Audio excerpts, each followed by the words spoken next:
At exactly 23:47 hours local time, July 6, 2026, the fragile 60-day ceasefire between the United States and Iran collapsed into a wall of fire and steel.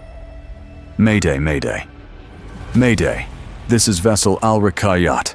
We are being hit by drone on port side, engine room fire, and full of smoke. The Qatari LNG carrier Al-Rikayat was struck by an Iranian-launched drone while transiting the entrance to the strait, instantly disabling the vessel and igniting its engine room. Simultaneously, a Saudi crude oil tanker was hit by a missile, suffering severe structural damage. IRGC speedboats swarmed the scene, not to rescue, but to confirm the kill.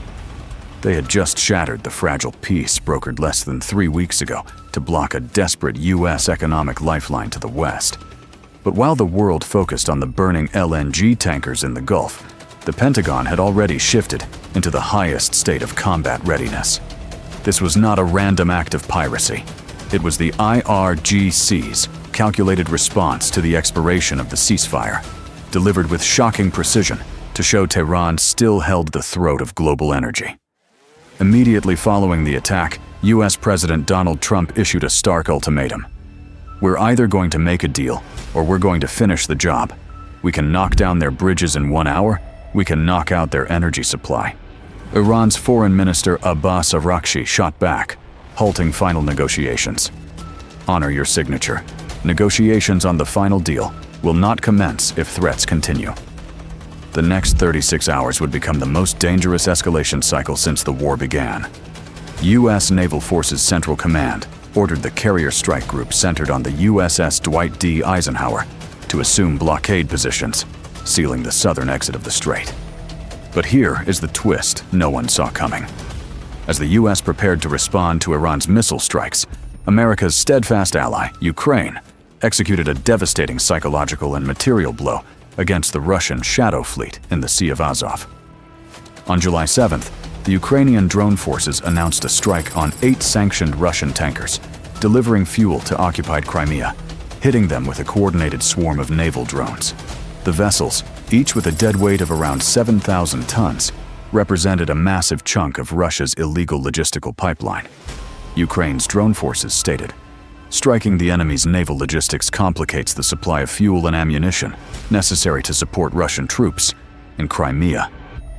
This wasn't just an attack, it was a crippling blow to Moscow's efforts to sustain its Black Sea operations, while simultaneously exposing the vulnerability of Russia's civilian-based resupply lines. The attack forced the Russian Ministry of Defense to scramble emergency rescue vessels, while the Black Sea Fleet frantically tried to cover its retreat. While Ukraine hammered Russia's sea lines of communication, Iran's Revolutionary Guards intensified their own escalation. In the hours after the initial strikes, recordings revealed IRGC officers broadcasting over maritime radio, "Our missiles and drones are ready to target you." The Revolutionary Guards, operating independently of Iran's more moderate diplomatic wing, effectively hijacked the ceasefire process. They were determined to prove they dictated the rules of engagement, not Washington or Doha. The U.S. response was immediate and devastating. An F/A-18E Super Hornet from the Eisenhower conducted a show of force low pass over an Iranian Revolutionary Guard fast attack craft, a deliberate display of kinetic readiness. In the Persian Gulf, the USS Arleigh Burke and USS gravely executed a focused lethality exercise, activating their Aegis combat systems and targeting Iranian radar emplacements on the Iranian coast. The message was clear. The U.S. Navy was ready to strip Iran of its eyes. If the IRGC wanted to reopen a shooting war, they would be fighting blind.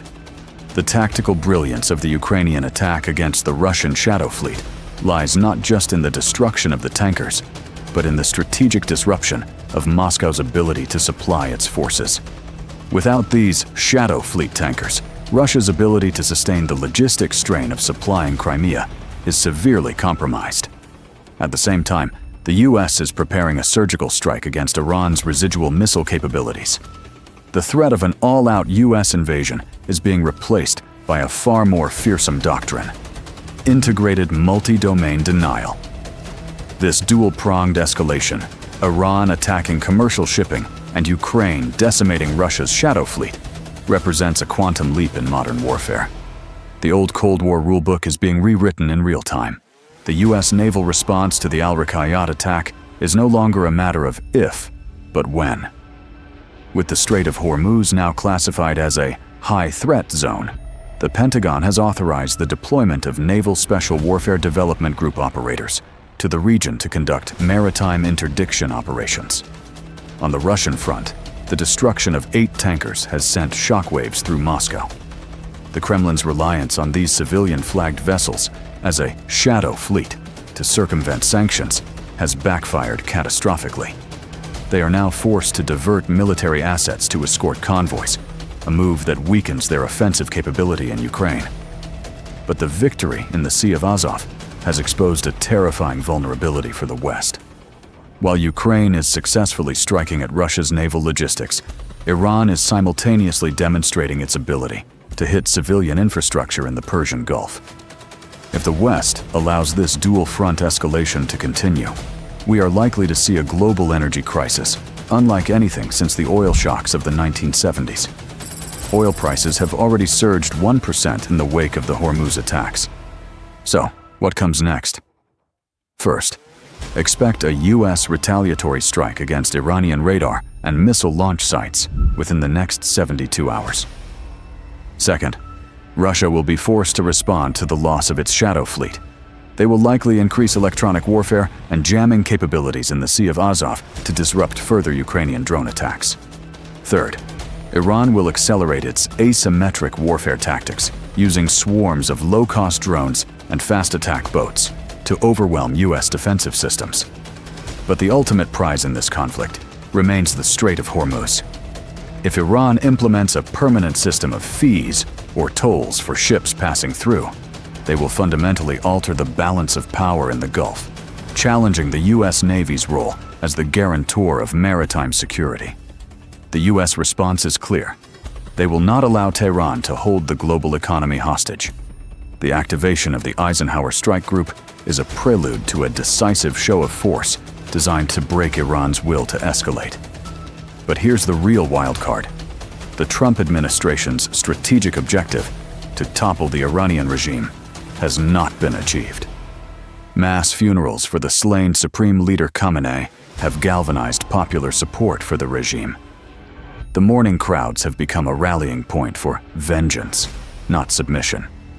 The U.S. is facing an opponent that is willing to bleed to deny Washington a strategic victory. In the Sea of Azov, the same blood-for-blood calculus is on display. Ukraine is bleeding Russia dry by striking its economic lifelines. But the cost of this war is incalculable. This week's escalations prove that 2026 is not merely a continuation of the old wars.